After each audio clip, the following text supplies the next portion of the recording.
उत्शाह हुसैना वेख ले असी बदली बैठे बेस साडी जिंद नी माणी कूक दी असी रुल गए विच परदेस। उत्शाह हुसैना वेख ले असी बदली बैठे बेस साडी जिंद नी माणी कूक दी असी रुल गए विच परदेस। साडा हरदम जी गुरलाम दा साडी नीर वगावे अख असां जिउंदी जाने मर गए साडा माधो होया वख।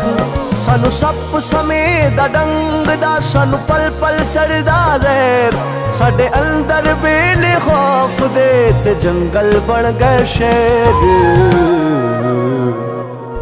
असां शौगमा विच डुबदे साडी रुड़ गई नौ पतवार साडे बोलण ते पाबंदियां साडे सिर लटके तलवार।